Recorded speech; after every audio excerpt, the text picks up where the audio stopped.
எகிப்திலிருந்து கானானுக்குள் கூட்டி சென்றீரே, உமக்கு கோடி நன்றி ஐயா. எகிப்திலிருந்து கானானுக்கு கூட்டி சென்றீரே, உமக்கு கோடி நன்றி ஐயா. என்னாகம 24:8 தேவன் அவர்களை எகிப்திலிருந்து புறப்பட பண்ணினார். இஸ்ரவேலுக்கு கொடுத்த ஆசீர்வாதங்களை தான் நம்ம அந்த நாளில் பார்த்துட்ருக்கோம்.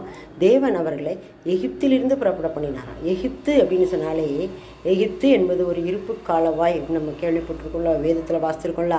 அப்புறம் எகிப்தின் நிந்தை, அந்த நிந்தையிலிருந்து நம்மளை வெளியில் கொண்டு வர்றாரு. அப்புறம் எகிப்தின் விக்கிரக ஆராதனை, அதிலிருந்து வெளியில் கொண்டு வர்றாரு. பிறகு எகிப்தினாலே வேசித்தனம், எகிப்தினாலே அருவறுப்பு, எகிப்தினாலே அடிமைத்தனம், எகிப்து அப்படின்னாலே பெருந்தீனி, இந்த மாதிரியான காரியங்கள் இருந்து ஆண்டவர் அவர்களை புறப்பட பண்ணினாராம். தேவன் அவர்களை எகிப்திலிருந்து புறப்பட பண்ணினார். தேவன் புறப்பட வைக்கலைன்னா நம்ம புறப்பட முடியாது. நம்ம எகிப்துக்குள்ளே அடிமையாக தான் இருப்போம். ஆனால் ஆண்டவர் அவர்களை புறப்பட பண்ணினார். அவர்களுக்கு நல்ல தேசத்தை வாக்கு பண்ணி, கானான் தேசத்தை வாக்கு பண்ணி அதில் கொண்டு போய் சேர்க்கறதுக்காண்டி தேவன் அவர்களை எகிப்திலிருந்து புறப்பட பண்ணினார் என்று சொல்லி நம்ம பார்க்குறோம்.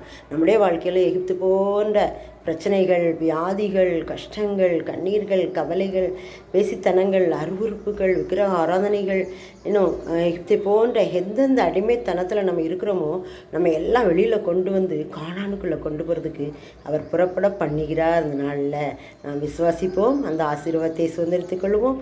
கானானின் ஆசீர்வாதத்தை நாமும் சுதந்திரித்து ஜெய கம்பீரமாக நாம் இருக்கிறதுக்கு கர்த்தர் நமக்கு கிருபை செய்கிறார். ஆமென், ஆமென், ஆமென்.